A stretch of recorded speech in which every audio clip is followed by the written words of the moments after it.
O'zbekiston Respublikasi Vazirlar Mahkamasining joriy yil 6-yanvarda qabul qilingan davlat maktabgacha ta'lim tashkilotlarida sog'lom ovqatlantirish tartibini takomillashtirish chora-tadbirlari to'g'risidagi birinchi son qarori tizim tashkilotlarida sog'lom ovqatlantirishning zamonaviy usullarini joriy etish orqali bolalarga ta'lim-tarbiya berish samaradorligini oshirishga xizmat qilmoqda.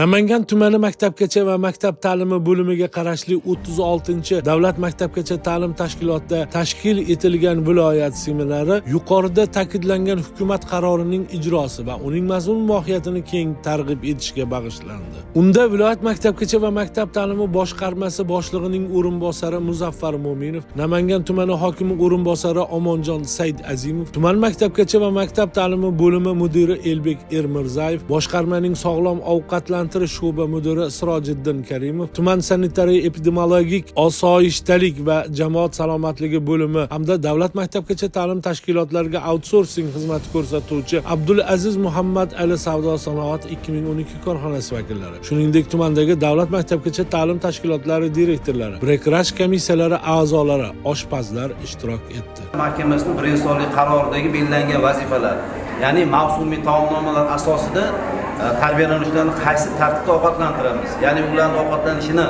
sog'lom va xavfsiz ovqatlanish tashkil etishdagi amalga oshiriladigan vazifalarimiz bevosita Namangan tumanidagi maktabgacha ta'lim tashkilotlarida direktorlari, brekrash komissiyaning raisi hisoblangan hamshiralar hamda direktor o'rinbosarlarining ishtirokida Namangan tumani navbatdagi mukammal seminar tashkil etilmoqda.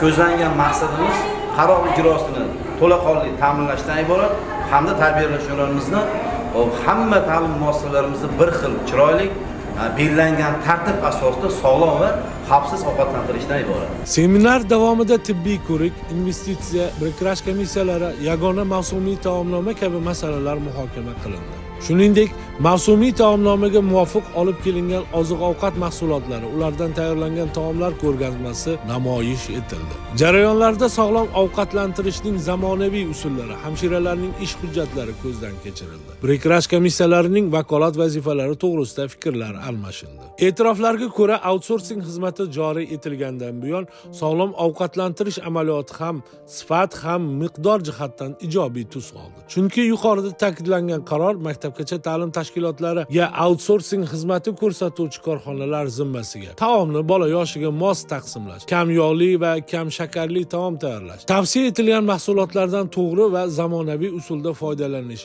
bolani tartibli ovqatlantirish kabi talablar qo'yish bilan birga davlat maktabgacha ta'lim tashkilotlari direktorlari, brekrash komissiyalari a'zolari zimmasiga mas'uliyatli vazifalar yuklanganligi ta'kidlandi. Said Olim Abdurahmonov, Akbar Mansurov, Furqat Mahmudov viloyat maktabgacha va maktab ta'limi boshqarmasi matbuot xizmati uchun maxsus tayyorlandi.